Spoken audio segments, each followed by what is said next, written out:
In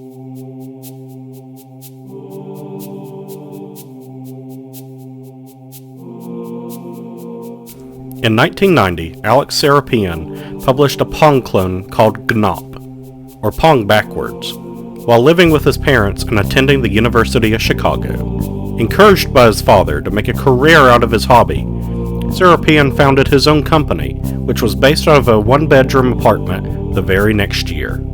Serapian hired fellow University of Chicago alumnus Jason Jones to aid in programming games for Macintosh platforms, and over the next few years the duo would design several small yet acclaimed titles such as Minotaur, Pathways into Darkness, and the first-person shooter Marathon. This early success allowed them to move into a small studio, hire a team, and turn his company into a full-fledged gaming outfit.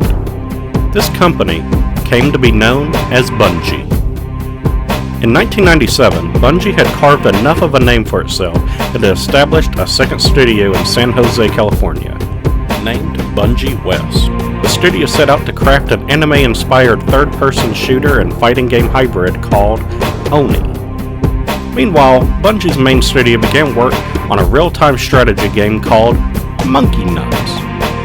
Both games would undergo numerous changes, with Monkey Nuts changing genres and engines and even names numerous times.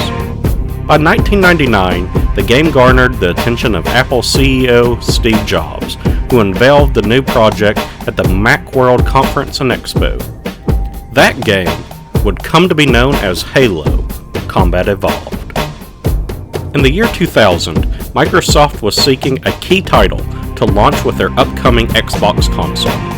Microsoft was looking for a game that was visually appealing, was mature without being shocking, and inspired cooperative play. Halo fit the bill to a T. The problem was that Bungie was unwilling to part with Halo, and Microsoft was not interested in the slightest in the nearly finished Oni. A deal was then made. Bungie would be acquired by Microsoft, along with the rights to the Halo franchise, while Bungie was free to continue work on Oni and find a suitable publisher of their choice. Take-Two Interactive took up the mantle, feeling that the game had enough appeal to at least be a financial success, and quickly released the title in early 2001. For the Mac and PC, Take-Two entrusted duties to gathering of developers who specialized in publishing budget ports for the personal computer. Around the same time, the PlayStation 2 was set to release, and in order to meet the launch window for the new system with astronomical hype, another Take-Two studio came forward, as they already had experience in developing for the console with their launch game Midnight Club: Street Racing. That company, of course, was Rockstar Games. All of this is to say that Oni is quite the curiosity in gaming. PS2 launch title, Forgotten in the Waves of Time, it is a game developed and published by two colossal studios just months prior to the games that made them household names, Halo and Grand Theft Auto 3 respectively. It was a game that challenged genre norms, much like the aforementioned titles, and its premise appealed to a wide audience. So, what happened?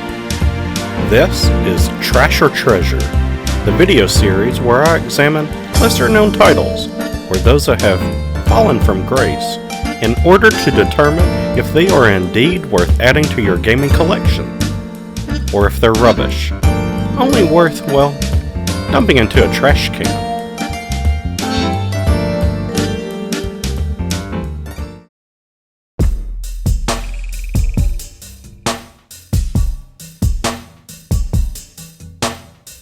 Just by looking at Oni, one cannot help but think of the acclaimed manga and anime franchise Ghost in the Shell.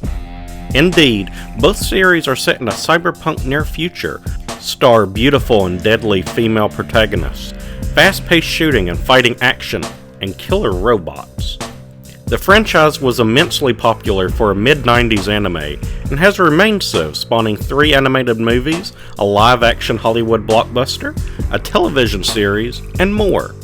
Bottom line, it's easy to see how Bungie was inspired to copy its style.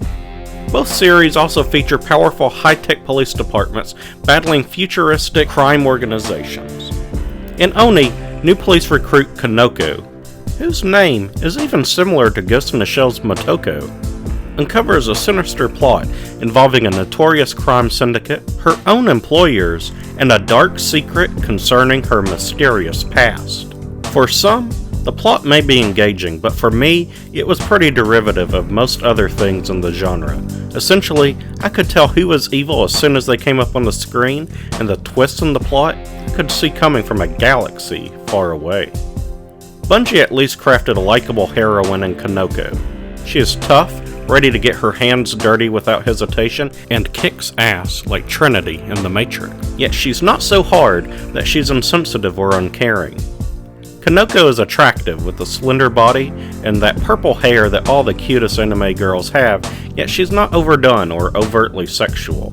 I can appreciate that. Kanoko is played by voice actress Amanda Wynn Lee, who had previously worked on Neon Genesis Evangelion and Burn Up Excess. She is perhaps most well known today for her role as Yukiko in Persona 4. Lee brings a lot of talent and breathes life into Kanoko. It's only disappointing that for a game that attempts to be so plot-heavy, there are very few other characters to speak of.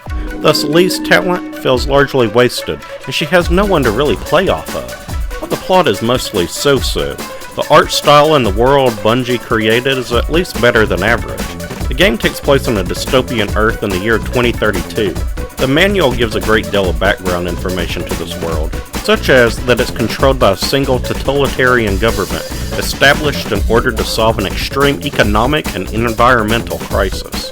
I only wish the actual game explored more of this concept. Instead, there are only little hints of the culture of this bleak future, but not enough concrete details to really piece things together without resorting to outside information. It has the look of Blade Runner at times, which is always nice, but great world design doesn't start and stop with just an interesting visual. The last thing about the graphics? This game is far too dark, even on the game's brightest settings. I had a hard time seeing in the dark corridors and in the game's outdoor levels. I had to increase my television settings to the extreme, along with the game's, which is just horrible. The developers really should have implemented a better brightness setting to this game, as it's nearly unplayable without major tweaks. Oni's main draw, though, is its gameplay, and while there are flickers of great things trying to spring forth from the cogs underneath, too often the game is so cumbersome that this machine breaks down before it even starts going. Moving Kanoko around never felt right to me. She's either far too stiff in the wide open areas, or too slippery in the narrow hallways where precision is key. Jumping is a massive pain, as it's majorly difficult to get enough momentum to make a satisfying leap. Instead, often I would hop straight in the air instead of moving forward when attempting a complicated platforming section. Aiming is rarely precise. I get that this is a PC game ported to the PS2, and an analog stick just cannot reproduce the satisfaction of using a mouse in a game like this, especially at that time. But hitting an enemy more than 10 yards away requires a little bit of luck. At least the developers included a forgiving hitbox on their enemies, or I doubt I'd ever make it out of a heavy firefight. Gunplay is uninspiring, which is a shocker coming from Bungie. There are only a handful of weapons in the game, which fall into one of two categories: energy and ballistic. Ballistic weapons are mostly handguns, sniper rifles, and the like, while energy weapons are much more experimental, including homing rockets, stun guns, and plasma rifles. You can only pick up one weapon at a time though, forcing players to strategize much like Halo. However, limiting things to just one weapon is far too restrictive, and thus I felt encouraged more to engage in fisticuffs rather than shooting foes from afar. Because most enemies don't have weapons anyway, or drop them after a single well-placed kick to the face, rarely did I feel like weapons gave me a big advantage. Thus, while Oni may have been inspired by John Woo's trigger-happy movies, the grand shootouts of those films are nearly absent here. Oni's fistfighting, though, is well done. There hadn't been too many games that mixed melee combat with ranged gunfights before this, as it was either one or the other, so you have to give points for ingenuity here. There are numerous moves that are very well animated and enjoyable to pull off. The one problem, though, is that it's far too inconsistent on successfully employing these moves. It's not because they are complicated, but that the game doesn't always recognize button inputs. Often, when I wanted to throw an enemy, I would just punch him a few times. But when I just wanted to punch him a few times, I would end up throwing him. And that's not fun. Blocking is done by standing still and facing your opponent. This would be all well and good if it reliably worked, but it doesn't. Often I am hit, even if I'm not touching the controller, because I was just facing away by a hair. It's annoying too that enemies will sometimes abuse power attacks, which are unblockable and will usually knock you off your feet, leaving you vulnerable to numerous follow-up attacks.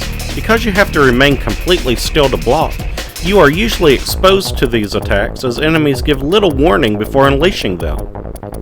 Level design is hit or miss. By and large, areas are crafted like a three-dimensional version of early FPS titles like Doom or Bungie's own Marathon. The player guides Konoko down corridors, looking for switches to press in order to open doors that they must backtrack to so that they can progress towards an end objective.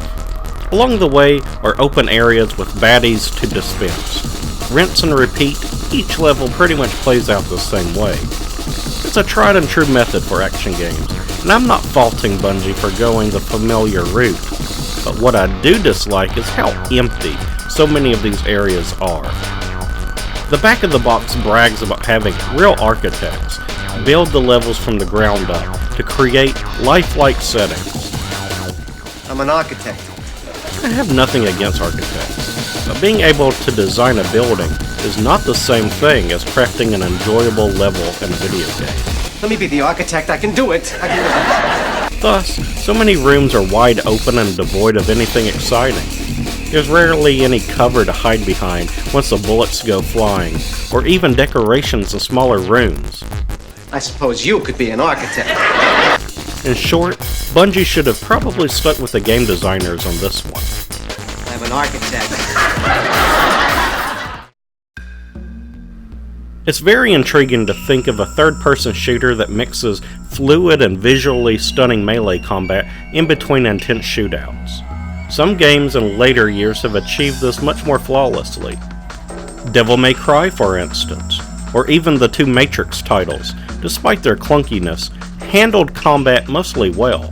Still, credit must be given where it's due, and Oni helped pave the way for this blending of genres. Now I have to admit, I didn't finish Oni. I wanted to. I hate leaving a game sit unfinished, but its uneven design leaves the game feeling unfinished, and overly hard as a result. On top of the combat and control woes, enemies will shred through your health in just a few shots, even on the easy setting. More than once, an enemy hit Konoko with a single explosive, bringing her health bar from full to empty in the blink of an eye on the easy setting. Sure, that would happen in real life, but I'm playing a video game here. On top of that, levels are sometimes outrageously long, with few checkpoints.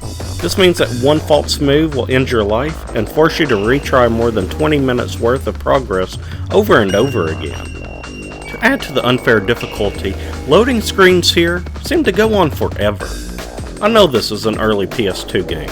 It's not going to have the lightning fast loading, but when you die so frequently, it kills the momentum to jump back into the action.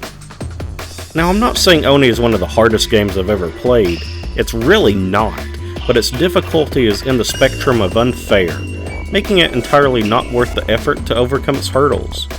The story was shallow, the controls frustrating, and the combat just too clumsy to motivate me to see it to the finish line. Thus, Oni remains one of gaming's historical oddities, a relic of two powerhouse developers joining together to craft something that had the potential to sparkle like an archaeological treasure. Yet the only thing that they crafted is a fossilized dinosaur turd. It's cool to look at, and it's interesting to study, but you don't really want to touch it. No amount of cyberpunk awesomeness can save this one. Anyway, here's Wonderwall.